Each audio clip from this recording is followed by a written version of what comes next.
nuju naon eta miupan seuneu teh aya kapanas. Iya Bu, nungguan sawah sareng naher cai. Ari Ibu bawa apaan itu? Apaan engke urang ada heula di dieu di saung. Oh gitu, mau bikin makanan apa Ibu?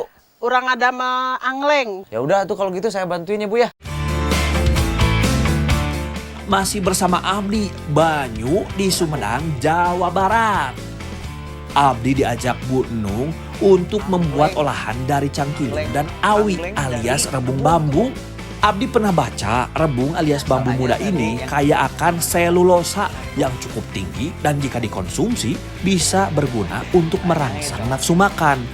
Meskipun rebung ini sudah lembut, tapi masih harus kita rebus sebelum diolah untuk mengurangi rasa pahitnya.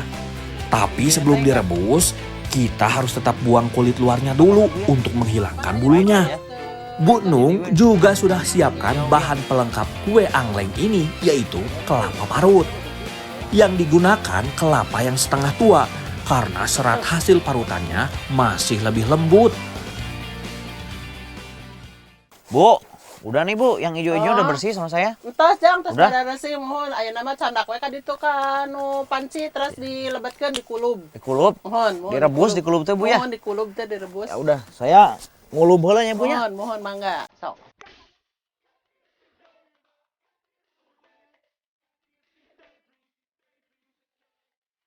Kalau sudah dikupas dan dipotong-potong, aku tinggal merebus rebungnya. Susah juga untuk menjaga api kayu tetap menyala. Kata Mak Nung, cukup sebentar saja merebusnya. Yang penting sudah berubah agak kekuningan, rebung rebusnya bisa diangkat.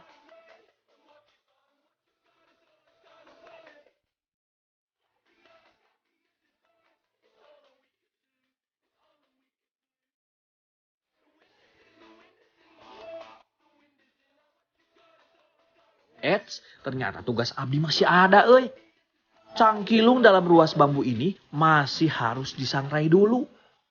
Kata Bu Nung, biar tekstur menjadi lebih kenyal dan tidak hancur kalau dicampur bahan kue. Cangkilung atau ulat sejenisnya itu terdiri atas 26% protein dan 51% lemak yang terkenal lezat dan sangat disukai masyarakat di berbagai belahan dunia, terutama Thailand dan Cina.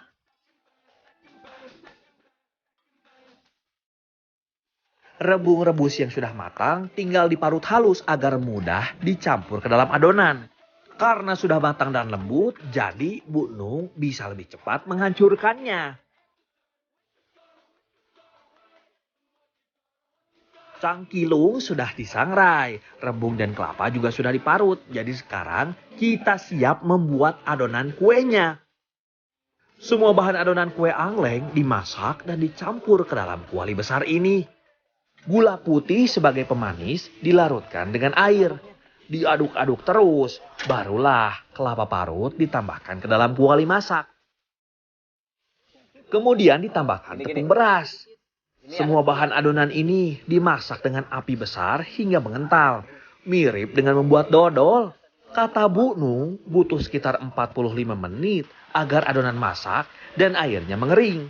Semakin banyak bahan, ya semakin lama juga masaknya.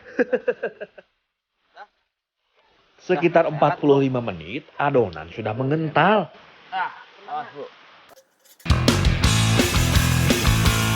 Adonan kue angleng yang berwarna pucat ini akan kami beri pewarna makanan agar semakin menarik. Adonan dibagi dua karena akan diberi dua pewarna yang berbeda, warna hijau dan warna merah. Selanjutnya diaduk sampai warnanya merata. Soal takaran warna, kata Ibu Nung, sesuai selera. Bu Nung, Ya. ini tuh udah nggak galau Bu Nung, udah nyampur ya, udah rata belum ini segini? Udah. Udah. Terus gimana Ibu Nung berikutnya? Langsung dibungkus. Bungkus? Ya, Contohin saya Bu Nung. ya. Adonan kue yang sudah dimasak dan diberi pewarna ini sebenarnya sudah matang dan siap dinikmati. Tapi karena adonannya masih di dalam kuali dan masih panas, sehingga tekstur adonan kuenya masih lembut dan tak berbentuk. Nih Bu Nung. Biar cepat dingin, maka adonan dibagi dan dibungkus dengan daun bambu.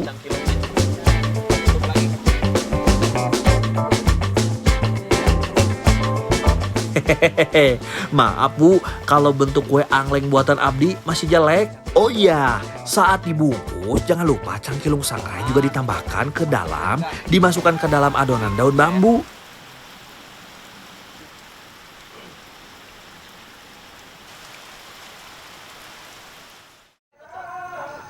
Bang Wes, Bunung, ayo kita makan. Mangga sadayana orang tua. Ini kue angleng lembut pisan dan rasanya juga enak euy. Belum lagi ditambah cangkilung sangrai, makin ngeunah. Dengan pengolahan yang sederhana saja, bahan-bahan dari alam terasa sangat nikmat. Ini menjadi salah satu bukti betapa alam kita memberi banyak manfaat.